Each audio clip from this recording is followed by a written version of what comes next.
دیکھیے مدنی مذاکرہ، دیکھیے ماہ رمضان کی یہ برکتیں دیکھو لیے آیا، یہ دیکھو 2 مرتبہ دن میں ہے دل پر کیف ہے چھایا، دیکھیے مدنی مذاکرہ، دیکھیے۔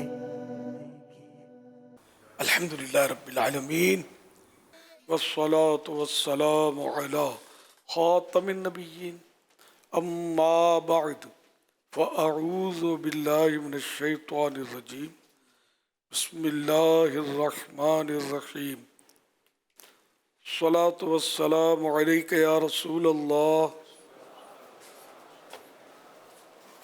وعلی آلک وصحابک یا حبیب اللہ الصلاة والسلام علیک یا نبی اللہ وعلی آلک وصحابک یا نور اللہ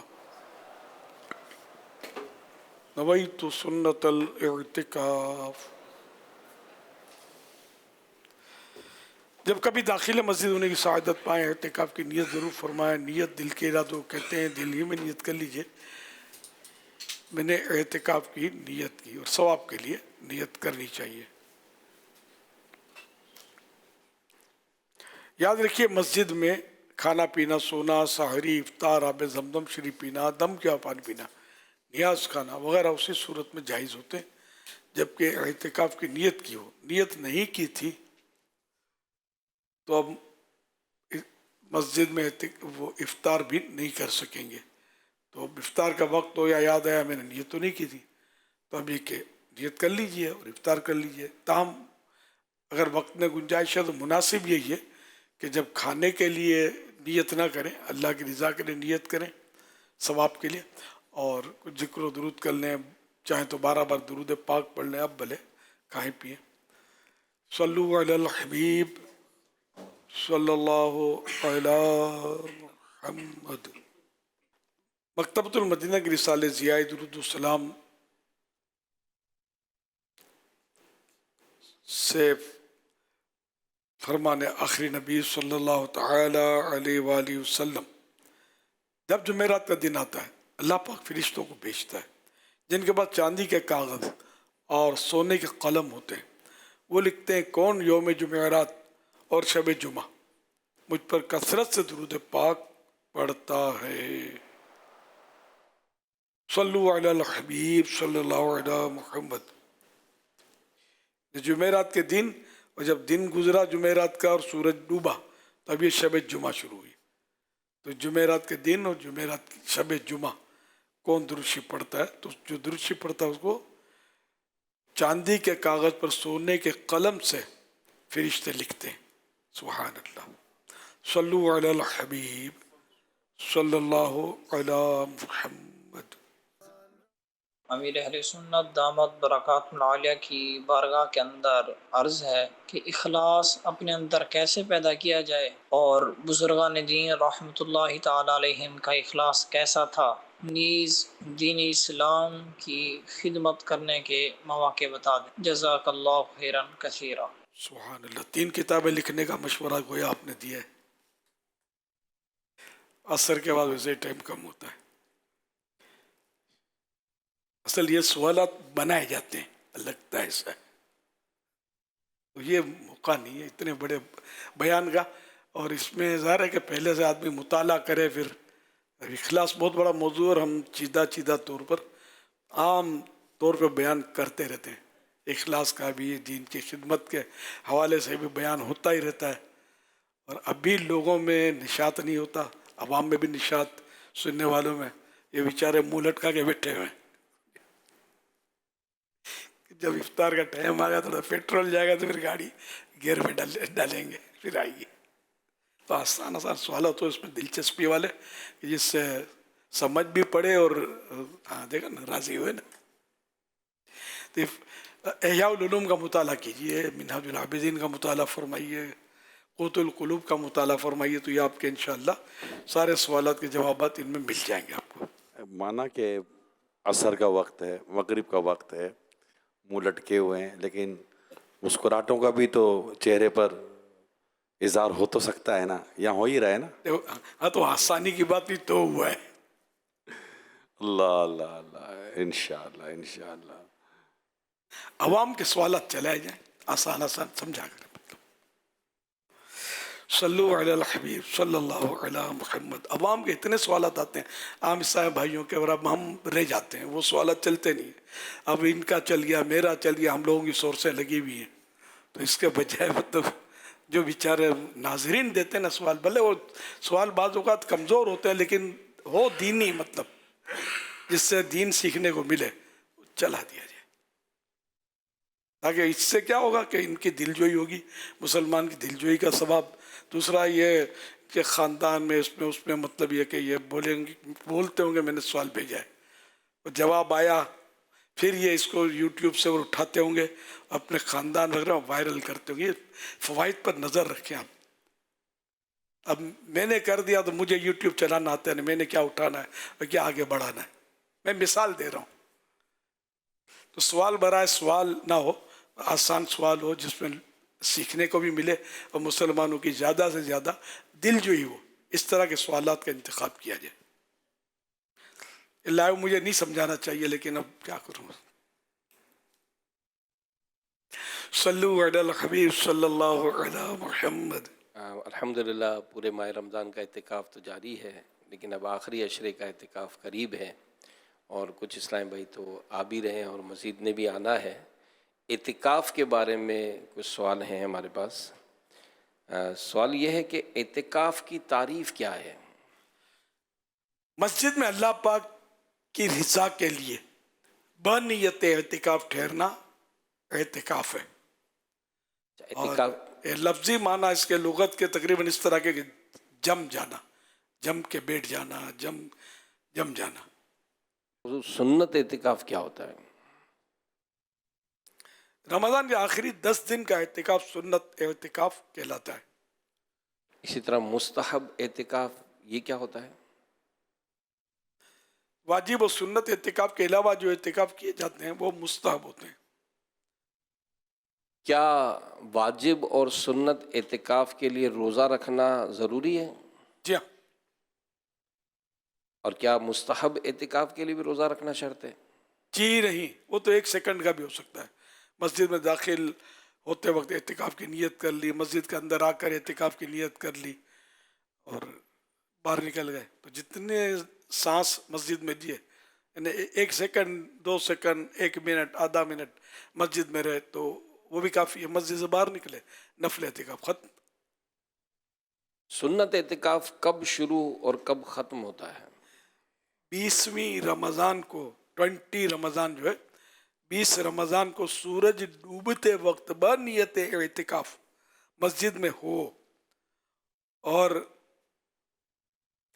30 رمضان کو سورج غروب ہونے کے بعد یا 29 کو چاند ثابت ہونے, رویت ہلال ثابت ہونے کے بعد نکلے. چاند دیکھنا ثابت ہو جائے, خود نہیں بھی دیکھ پایا تو شرعی طور پر ثبوت ہو جائے کہ چاند ہو گیا ہے تو باہر نکل سکتا ہے. اب اعتکاف ختم ہو گیا وہ 10 دن کا. کون سی مسجد میں اعتکاف کرنا سب سے افضل ہے؟ مسجد الحرام میں جس میں کعبہ شریف ہے. کیا نابالغ اعتکاف کر سکتا ہے؟ نابالغ جو تمیز رکھتا ہے, اگر بنیت اعتکاف مسجد میں ٹھہرے تو اس کا اعتکاف صحیح ہے. تمیز رکھتا ہے, اس کو اعتکاف کی سمجھ پڑتی ہے نا. اعتکاف جیسے روزے کا میں سمجھاتا رہتا ہوں, کبھی جس بچے کو پتہ نہیں کہ روزے کی نیت کیا ہو, یہ فریج میں رکھتا ہے, کبھی پیٹ میں روزہ رکھتا ہے, کبھی امی کے پاس رکھتا ہے. اب اس کو روزہ رکھوا کر بیچارے کو بھوکا پیاسا رکھتے ہیں, پتہ ہی نہیں چلتا روزہ رکھتے کیسے, نیت کرتے کیسے. بچہ ایسا ہو روزہ رکھنے والے جو سمجھدار ہو کہ روزے کی نیت اس کو پتہ ہو کہ روزہ یوں ہوتا ہے. کیا روزہ ٹوٹنے سے اعتکاف بھی ٹوٹ جاتا ہے؟ جی ہاں. کیا اعتکاف ٹوٹ جانے پر اس کی قضا لازم ہے؟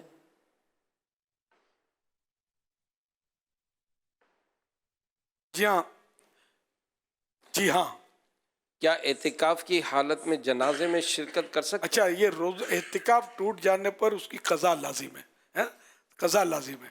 تو اس میں یہ کہ جیسے 10 دن کا اعتکاف کیا تو جس دن اعتکاف ٹوٹا اس ایک دن کی قضا لازم ہے کہ یہ رمضان شریف کے بعد عید کے دن نہیں کر سکتے، تو رمضان شریف کے بعد کسی دن یا رمضان ہی میں، اب وہ اعتکاف تو اس کا ٹوٹ چکا ہے، تو اب یہ کہ جیسے سپوز کرو کہ 22 روزے کو اس کا اعتکاف ٹوٹا، تو اب اسی دن غروب آفتاب کے وقت نیت کر لے قضا کی کہ کل میں قضا کر لوں گا 23واں روزہ رکھنا ہی روزہ، ویسے رمضان شریف کے بعد بھی قضا کریں گے تو روزہ تو اس میں رکھنا ہوگا، اب روزے بھی چل رہے ہیں تو 23ویں روزے کو یعنی کہ اس کا وہ قضا اعتکاف ہو جائے گا، تو غروب آفتاب کے وقت قضا کی نیت سے اعتکاف کا قضا کرنے کی نیت سے مسجد میں حاضر ہو، اور جب دوسرے دن جب غروب ہوگا سورج، روزے کا ٹائم پورا ہو جائے گا، اس کا یہ ایک دن کا اعتکاف قضا پورا ہو جائے گا۔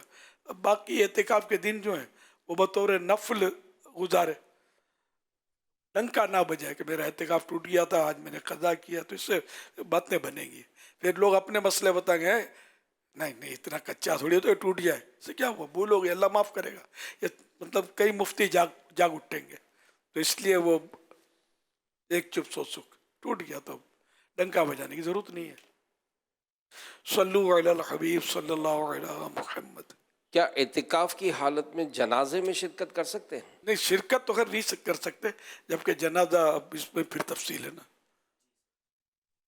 مسجد سے باہر ہوگا تو نہیں کر سکتے، فنائے مسجد میں تو کر سکتے ہیں، جیسے فیضان مدینہ میں آسمان کھلا ہے، تو یہ عالمی مدنی مرکز کی بات کر رہا ہوں، فیضان مدینہ کراچی کی، کہ جہاں کھلا آسمان ہے فیضان مدینہ میں، یہ بولتے وقت کل چھت پڑ جائے تو مجھے پتہ نہیں ہے میرے جانے کے بعد دنیا سے، سمجھے، تو ابھی مطلب یہ کہ آسمان کھلا ہے 1447 سنہ ہجری کے رمضان کریم میں، تو اس میں جنازہ ہم پڑھتے ہیں، پڑھے جاتے ہیں، میں نے بھی پڑھے، کافی جنازے پڑھے اس میں، یہ نیت یہی تھی، فنائے مسجد ہے کہ اس میں ہم جنازے پڑھیں گے، تو اب یہ کہ اس میں اگر جنازہ ہے تو معتکف اس میں شریک ہو سکتا ہے، خارج مسجد اگر جنازہ ہوا تو نہیں پڑھ سکتا، اور مسجد میں نماز جنازہ پڑھنا اس کی اجازت نہیں ہے، آج کل عام معمول ہے پڑھتے ہیں، ایک فتح رضویہ شریف میں بہار شریعت میں یہ سب منع کیا ہوا ہے کہ مسجد میں نماز جنازہ نہ پڑھی جائے۔ حدیث مبارکہ میں اعتکاف کی کیا فضیلت بیان ہوئی ہے؟ کئی فضائل ہیں، مثلا اللہ کے پیارے پیارے سب سے آخری نبی صلی اللہ علیہ وسلم نے ارشاد فرمایا جس نے رمضان میں 10 دنوں کا اعتکاف کر لیا تو ایسا ہے جیسے 2 حج اور 2 عمرے کیے۔ حوالہ شعب الایمان جلد 3 پیج نمبر 425 حدیث نمبر 3966۔ صلو علی الحبیب صلی اللہ علیہ محمد۔ یہ کہیں مجھے تفصیل بیان کر دی میں نے، تو وہ تھوڑا تفصیل باقی رکھیے گا، بھلے شارٹ کلپ ہے میں سمجھتا ہوں، لیکن یہ کہ بعض جگہ تفصیل ضروری ہوتی ہے ورنہ وہ کنفیوژن ہوتا ہے، اور جگہ بھی ایسی ہوتی ہے جہاں کنفیوژن رہتا ہے کہ ہر ایک یہ دانش مندانہ اشارہ کافی ہے، تو یہاں دانش مند ہوتے ہیں علماء، وہ سمجھ جائیں گے، یا وہ شخص سمجھ جائے گا جس کا مطالعہ ہے مسائل پر، اعتکاف پر وغیرہ پر، تو وہ اس کو یاد دہانی ہو جائے گی، عام آدمی نہیں سمجھے گا، وہ نہیں سمجھ آئی تو کوئی بات نہیں، علماء سے پوچھا جا سکتا ہے، پوچھنا بھی چاہیے، اس نیت کے ساتھ پوچھ لیں، فَاسْأَلُوا أَهْلَ الذِّكْرِ إِن كُنتُمْ لَا تَعْلَمُونَ، اگر تم نہیں جانتے تو جاننے والوں سے پوچھو، تو یہ آیت بھی یاد نہیں ہے، اچھا تو یوں کر لو کہ قرآن میں جو حکم ہے کہ نہیں آتا تو جاننے والوں سے، علماء سے پوچھنا ہے، تو اس نیت سے پوچھ لیں، قرآن کے حکم پر عمل کر رہا ہوں، ثواب ملے گا، آپ کو ثواب بڑھ جائے گا۔ صلو علی الحبیب صلی اللہ علی محمد۔ سوال عرض یہ ہے کہ اگر کپڑے پر 1 درہم خون لگ گیا اور اسے دھو لیا مگر نشان ابھی باقی ہے، تو اس کے متعلق رہنمائی فرما دی۔ ان درہم یا وزن گاڑی نجاست ہے،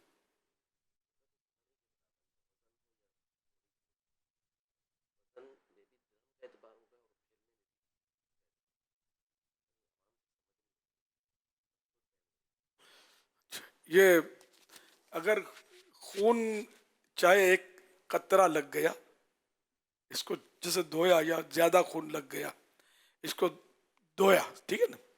تو اب دھونے میں اس کو مطلب اتنا دھویا کہ اس کی ظن غالب آ جاتا ہے کہ نجاست بہا کر پانی لے جائے.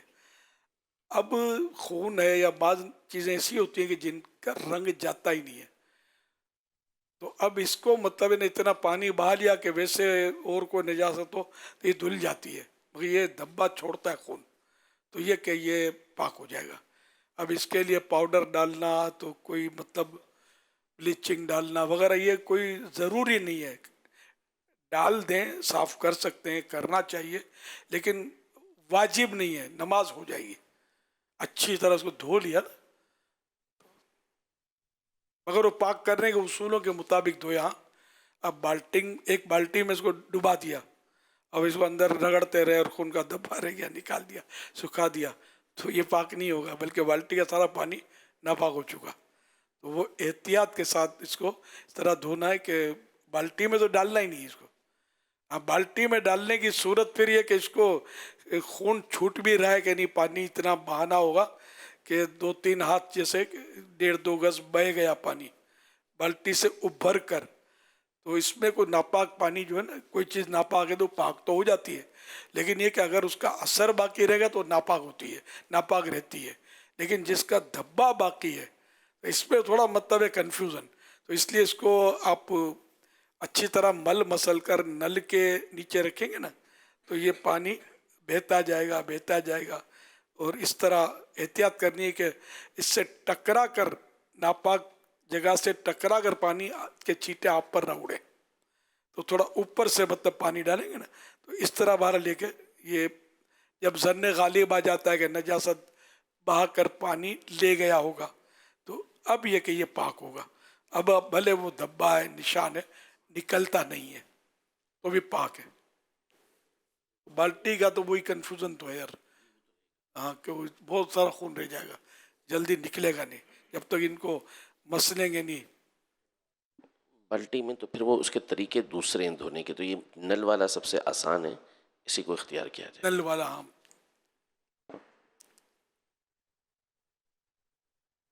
صلو علی الحبیب صلی اللہ علیہ محمد. احمد رضا پنجاب گجرانوالہ سے پوچھ رہے ہیں, یوٹیوب چینل پر یہ موجود ہیں, کہ سوال یہ ہے کہ اگر کوئی روزہ دار لیٹ کر افطار کرتا ہے, یعنی لیٹ کر کے دیر سے لیٹ تاخیر سے, جی, تو اس کا روزہ مکروہ ہو جاتا ہے. مکروہ سے مراد کیا ہے؟ یعنی یہاں یہ مراد ہے کہ روزہ جیسے کہ غروب آفتاب کا یقین ہو گیا, اب روزے میں بلا وجہ ہے تو معافی مشکل. جیسے کہ اب ہے سفر میں کچھ کھانے پینے کا نہیں, تو پتھر تھوڑی کھائے گا یا مٹی بھر لے گا, تو یہ وجہ ہے, تو اب یہ کرات نہ رہی.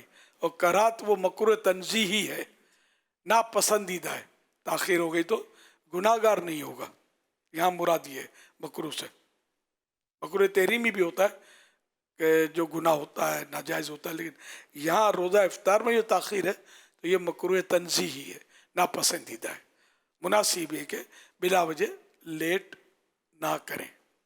اب جیسے کہ کھانے پینے کے تعلق سے کہ افطار کے وقت لیٹ ہو جاتا ہے کھانا پینا, تو اب چونکہ وہ نماز میں ورنہ نشاط نہیں رہتا, تو اگر کوئی اس وجہ سے کھاتا پیتا ہے کہ تھوڑا کھا لوں تاکہ نماز میں ہمت آ جائے, ورنہ دھیان کھانے میں پڑا رہے گا, تو یہ وجہ بھی تاخیر کی درست ہے.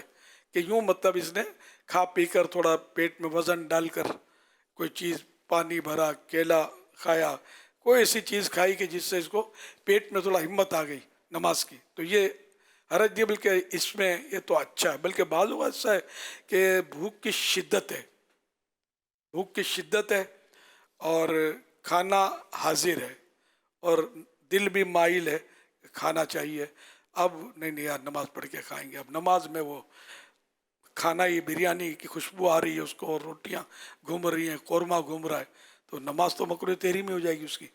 یعنی اس طرح کا فعل کرنا یہ مکروہ تحریمی ہے, بلکہ نماز میں مکروہ تحریمی ہوگی کہ کھا پی کے پھر اس کو دہرانا پڑے گا نماز کو.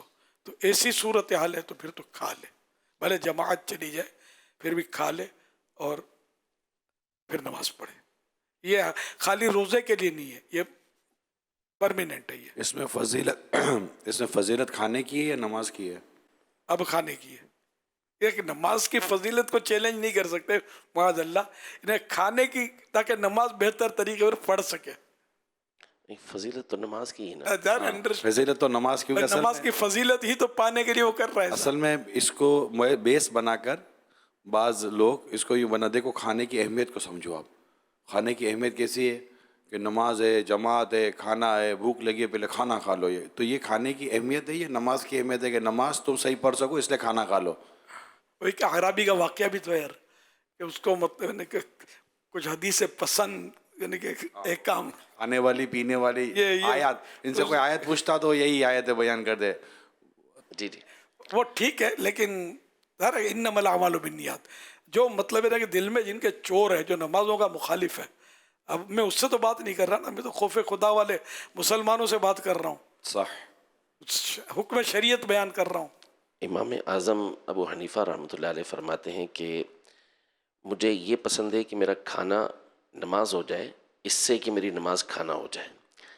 یعنی میں کھانا اس لیے کھا رہا ہوں تاکہ نماز میں جو ہے وہ توجہ کے ساتھ متوجہ ہو کے اللہ کی بارگاہ میں پڑھ سکوں. یہ مجھے زیادہ پسند ہے، یہ نہ ہو کہ نماز میں میری توجہ کھانے کی طرف رہے. ہاں تو یہ کھانا عبادت ہے نا، ایسے موقع پر اس نیت سے کھانا کہ نماز کے لیے طاقت آ جائے تو بہترین نیت کا محل ہے، موقع.